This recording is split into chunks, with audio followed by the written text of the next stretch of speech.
After the witness dissolves, after even awareness is no longer claimed, one subtle question may still appear. Is this it? Is something supposed to happen now? Am I awake? This question is innocent, but it hides the last illusion. The illusion that awakening is an event. Stay here quietly. Nothing is about to happen, because nothing is missing. Part 1 awakening was never in the future. From the beginning, spirituality pointed forward, toward enlightenment, toward realization, toward awakening. But notice something carefully. Every idea of awakening appears now. Every hope of liberation appears now. And every memory of progress appears now. Awakening was never ahead. It was only postponed by the idea that something else must occur. When nothing is expected, nothing is lacking. Part 2, I am, does not need to be known earlier. I am felt important. It felt central, sacred, essential.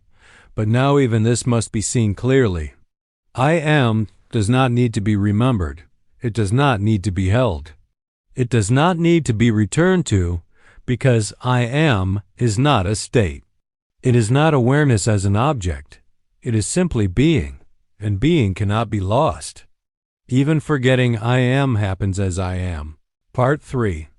The end of the search for certainty at this stage, the mind may still want confirmation, a sign, a guarantee, a permanent certainty. But certainty belongs to thought. Life does not offer guarantees, only immediacy. When there is no one left seeking reassurance, uncertainty becomes freedom. Nothing needs to be pinned down. Life does not need explanation to be fully lived. Part 4. Nitrogen monoxide experience defines this. There is no final experience, no eternal peace state, no endless bliss, no permanent silence.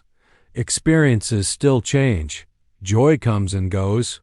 Silence deepens and fades. Clarity appears and dissolves. But now something is clear. None of these define truth. Truth is not an experience. Truth is that experience needs no owner. Part 5 Life without a reference point. Previously, life was measured. Am I progressing? Am I regressing? Am I aligned? Now there is no reference point. Life is not compared to anything else. This moment is not measured against another moment. Nothing is better or worse. This is not indifference. This is freedom from comparison. Part 6. Ordinary life, completely free. Nothing about your life needs to change. You still work, rest, speak, eat, relate, but there is no spiritual project running in the background. No inner commentary saying, I should be more aware. I should be beyond this. I should not feel this. Life is allowed to be exactly as it is. This is the deepest peace. Part 7. Suffering ends here quietly. Suffering does not end dramatically. It ends quietly when it is no longer fueled. Suffering needs resistance identity, a story of me. When there is no center, no doer, no witness, and no awakening to achieve, suffering has nowhere to attach. Pain may still arise, but psychological suffering dissolves. Part 8. Nothing to teach anymore at this point. Teaching itself becomes unnecessary. Words were only pointers. They were never the truth. They were fingers pointing to what was already here. Now even the finger disappears. There is nothing left to explain.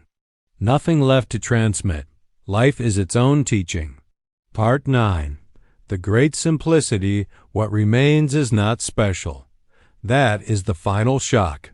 No fireworks, no constant bliss, no permanent silence.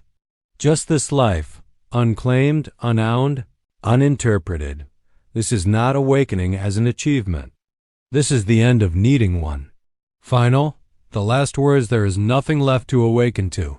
There never was. Life has always been awake, without knowing it. I am does not awaken. I am is. And even these words are already too much. So we stop. If this series resonated, there is nothing you need to do about it. You may like the video gently. Subscribe if these explorations feel aligned. And now, no practice, no awareness, no non-duality, just life being itself. I am